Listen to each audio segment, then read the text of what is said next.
Araceli Turmot,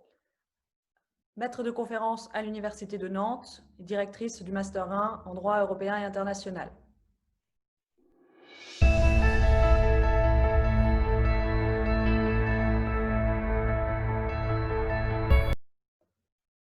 J'ai choisi dans ma thèse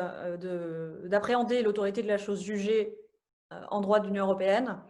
avec un vocabulaire tiré donc de mes études de droit comparé et en particulier en fait de la procédure civile qui est la matière dans laquelle il y a eu le plus d'études approfondies sur l'autorité de la chose jugée en droit français. Et notamment un vocabulaire qui distingue la fonction négative et la fonction positive de l'autorité de la chose jugée, qui me paraissait effectivement très pertinent, ce qui exprime en fait une double fonction qu'on retrouve dans tous les systèmes nationaux que j'ai étudiés, même si la manière de les qualifier est différente dans chaque système juridique. Mais en réalité, on retrouve un peu partout cette même idée. Qu'est-ce que j'appelle la fonction négative? En fait, c'est la fonction qu'on connaît le mieux. Quand on pense à l'autorité de la chose jugée, souvent on pense à sa fonction dans un système procédural qui est de bloquer la possibilité pour des parties ou pour un juge de rouvrir une question qui a déjà été tranchée dans un acte juridictionnel antérieur qui est devenu définitif. Donc, c'est cette fonction qui s'attache aux actes juridictionnels en droit de l'Union européenne, actes juridictionnels une fois qu'ils sont devenus définitifs, qui permet en réalité de motiver une irrecevabilité. Une irrecevabilité soit d'une demande, soit d'un moyen dans le cadre d'une demande, dès lors que cette demande vise à remettre en question des éléments qui ont déjà été tranchés. Cette fonction,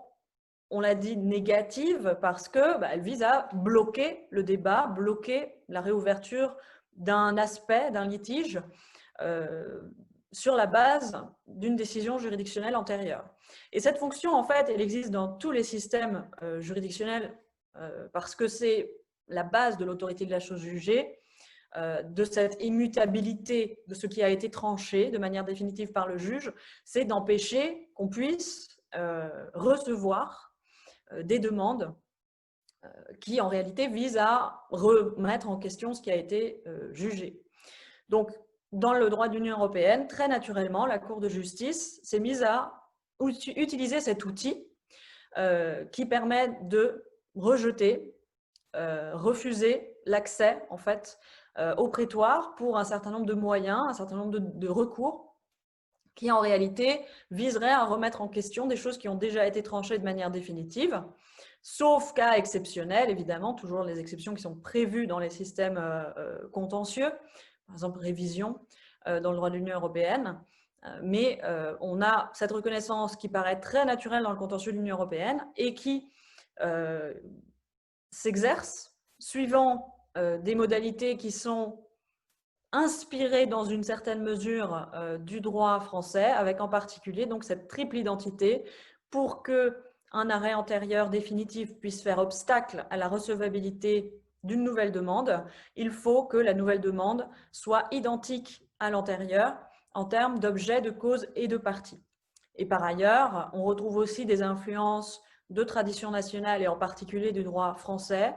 pour savoir, par exemple, quels sont les aspects de la décision antérieure qui doivent être considérés comme faisant partie de cette chose jugée qui a autorité. Est-ce que c'est uniquement le dispositif? Non, en droit de l'Union européenne, comme dans d'autres systèmes nationaux, on inclut en fait les motifs qui constituent la condition du dispositif et qui donc ne peuvent pas être déconnectés du dispositif, si vous voulez, d'un point de vue logique, du point de vue de la motivation.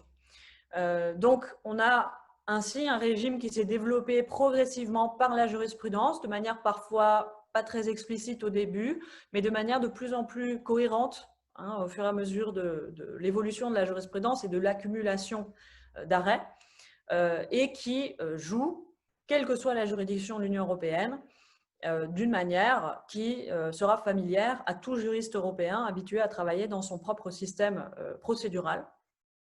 C'est-à-dire que voilà, on ne peut pas obtenir la recevabilité d'une demande qui vise à rouvrir un aspect d'un litige qui a déjà été tranché de manière définitive, tant qu'on est dans le cadre des identités, hein, des 3 identités, disons, entre la nouvelle affaire, la nouvelle demande et l'affaire qui a été tranchée antérieurement.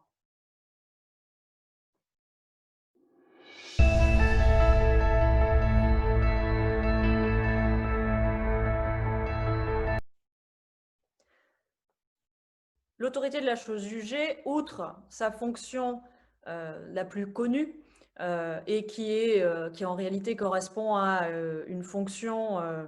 de contrôle de recevabilité des demandes, a aussi d'autres fonctions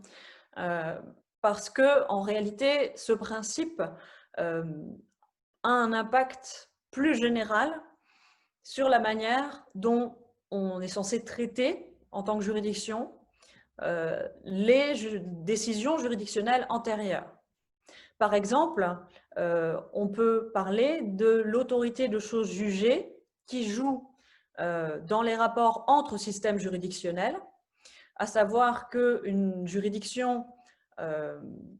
qui pose une question préjudicielle à une juridiction d'un autre ordre juridictionnel, c'est le cas en droit de l'Union européenne avec l'article 267, c'est le cas aussi en France avec les questions préjudicielles entre ordres, c'est le cas dans d'autres systèmes, par exemple en Italie avec les questions à la Cour constitutionnelle.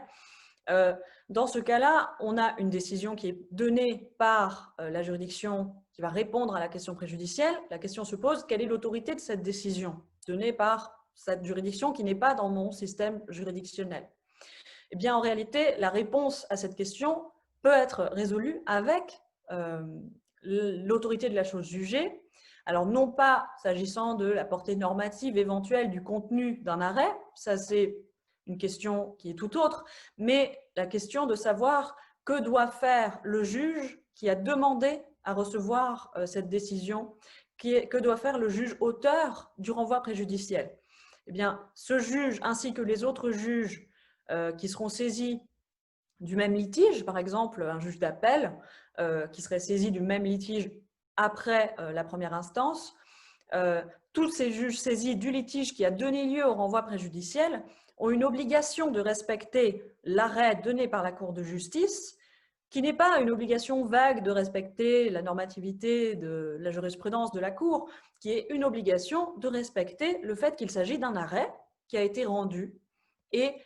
qui a un lien avec la procédure juridictionnelle en cours au niveau national, et que cet arrêt donc bénéficie d'une autorité de la chose jugée, ce qui fait que tous les juges saisis par la suite du même litige vont devoir tenir compte de ce qui a été rendu par la Cour de justice, et ne pas le faire, eh bien, c'est méconnaître l'autorité de la chose jugée. De même, au sein même du contentieux de l'Union européenne, entre deux litiges devant le tribunal de l'Union, on peut avoir un jeu de l'autorité de la chose jugée qui n'est pas ce jeu négatif qui vise à obtenir une irrecevabilité, mais qui est simplement l'idée, on n'est pas tout à fait dans le même litige, peut-être les parties sont un peu différentes ou l'objet du litige est différent, mais il y a cette décision qui a été rendue par le passé, cette décision a quand même une importance et on ne doit pas omettre de prendre en considération cette décision. Donc là, on a une espèce de fonction un peu plus probatoire de l'autorité de la chose jugée, c'est-à-dire que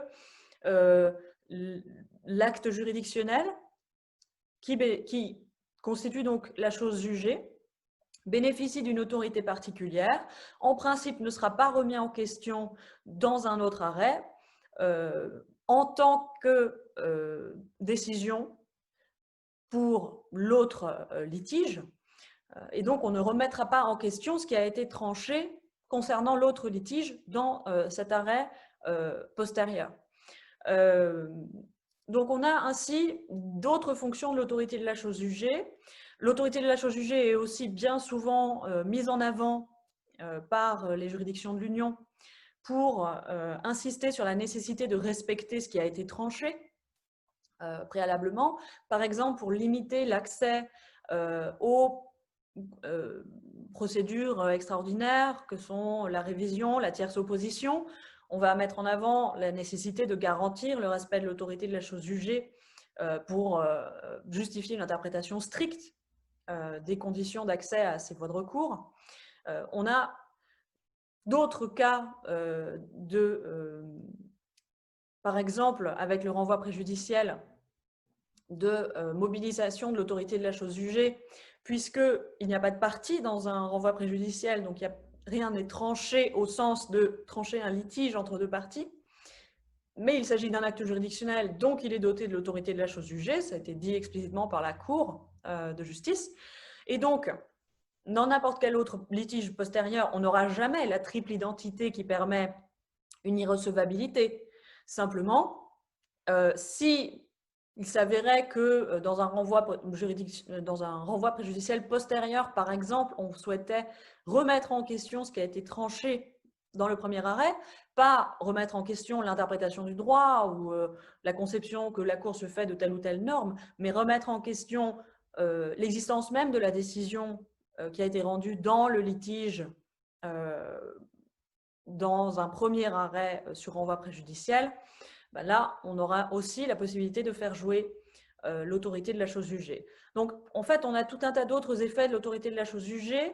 qui sont moins clairs dans la jurisprudence parce que, comme dans les systèmes nationaux, en fait, ce sont des constructions un peu doctrinales que de parler de l'autorité de la chose jugée, par exemple, dans ses effets positifs, parce que ce n'est pas la fonction principale de l'autorité de la chose jugée. Néanmoins,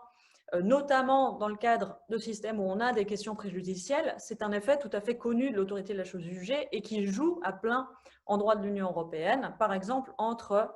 contentieux de l'Union et systèmes juridiques nationaux, systèmes juridictionnels nationaux, ainsi que dans d'autres situations. Et il ne faut pas négliger ces aspects de l'autorité de la chose jugée qui font qu'on ne peut pas assimiler